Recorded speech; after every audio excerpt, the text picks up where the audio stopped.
You want to come over?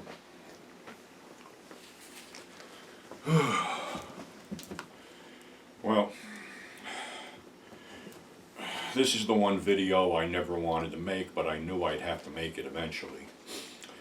May 25th, last night, this morning I got a PM from Gary Warner, Kent's son, that basically we lost Gary last night at the age of 89. I'm not going to apologize for wearing these sunglasses because I've been fucking crying my eyes out since I got the news. I'm trying to put my thoughts together. And the reason I got my dogs in this video is, one, Gary really loved my dogs. When he came in to do a show in town, he always gave me a shout and he said, yeah, can we go out and get something to eat, but can we please stop by and hang out with your dogs for a while because I need some dog's love. And Boots and Blanca loved Gary. Everybody loved Gary. I met Gary, I don't know, years ago at my first Cinema Wasteland Grindhouse panel, which he was a part of along with the late, great Ted V. Michaels. And we struck up a friendship at that point and always stayed in touch. And basically, every time I talked to Gary or had an interaction with Gary, I'd walk away learning something I didn't know before. Gary was the everyman in film.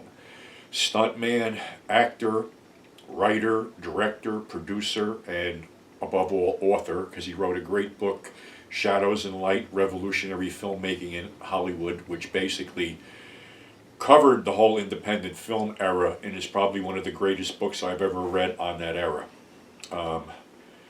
As far as personally, Gary and I always stayed in touch via phone, via email.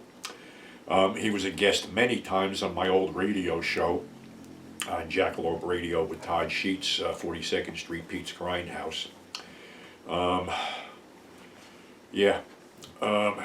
In doing that, he also introduced me to such great people as Bud Cardos, Don Jones, Robert Dix, and others. Unfortunately, they have, predated Gary as they had passed on, and I know it was rough for Gary to see so many of his old friends just go way before him.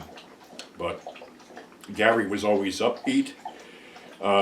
Gary, was having multiple health problems, but in the past few years, he had a resurgence of sorts. He had been appearing in a couple independent films. He was always in demand for something.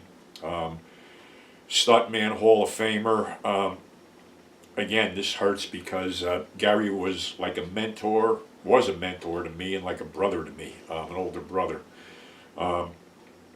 We were both outlaws at heart, that's why. And it's really sad for me to do this show because I'm going to miss him terribly, as I miss a lot of other people terribly. But, over the years, I've bonded with certain people, and Gary, unfortunately for me, is the last of the finest. I'll never meet a guy like him. He was a wonderful human being. He would never, blow off an interview or anything like that. He was one of those guys that, engaged the fans on his Facebook profile, and when he did do a couple of conventions that I was happy to, have him on a panel. He was always great with the fans. There was always a line of fans in front of his table, and he always, had a kind word, some advice, and always engaged them. And he became a close friend to me and many others, and I'm sure I'm not the only one that's suffering right now because I've been talking to people all morning, and I wanted to do this and get this out because we all know that this is not going to be mentioned on the evening news because Gary wasn't that big enough of a fucking star, but in our hearts and minds, Gary was the star along with a lot of other people, and unfortunately these people don't get their due when they pass away. And right about now, I'm making sure Gary does get his due because I know right now he's with his beloved wife Tommy and his buddies Bud Cardos, Robert Dix, Don Jones, Al Adamson, and all the other, Ray Dennis Steckler, and all the other great independent filmmakers that he worked with and collaborated with and stuff like that. I mean, the man had a great life, worked with some great people, and for me personally, it was an honor and a privilege to call him a friend, and I will miss him terribly. And like I said, I'm sort of losing it right now. I'm not going to apologize for that. Tough guys cry. Unfortunately, we do. And Gary was honestly as tough as a $3 steak. He beat cancer a couple of times. I know he was in hospice. I was trying to call him every day. Sometimes he picked up, sometimes he didn't. I, excuse me. I had sent a tablet down to him so he could get back on Facebook and talk to the fans. I think that worked for a little bit. But, God, I just don't know what to say. I'm going to miss you terribly, brother. You were a mentor and inspiration to me. I learned a lot from you. I will miss our conversations. And right here, I'll make a pledge, as a couple other people have already did, that I will keep your name out there, your legend alive. And as long as there is a 42nd Street Pete, some form of a grindhouse resurrection here, you will always be in my mind, always be in our hearts and minds, because all the promoters that missed out on booking you, you don't know what you missed out on, and all the fans that you missed out on meeting Gary, you don't know what you missed. He wasn't one of the top 20, but he was the top guys. These, guys like Gary made shit happen and never got the recognition that they deserve for making stuff happen. He was a pivotal force in the independent film scene. He worked with such greats as, Al Adamson, Ted V. Michaels, Ray Dennis Steckler, and others.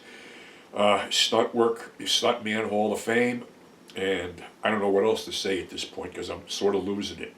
But Gary, I love you, my brother. I'll miss you. I'll treasure the moments we had together. And, God, it's just so fucking hard to do this. Rest in peace, my friend. I will hopefully see you again when it's my turn, and maybe I'll get to meet some of these guys that I only talk to on the phone and on the radio. So until then, rest in peace, my friend. It's been an honor and a privilege, like I say, and I'll miss you terribly. So that's all I got for you today, and Boots says goodbye too, and so does Blanca. So that's all I got, my friends. Just never forget the people who brought you to the dance. Never forget the people who entertained you through all this stuff. Never forget the legend of the Grindhouse, especially Gary Warner Kent.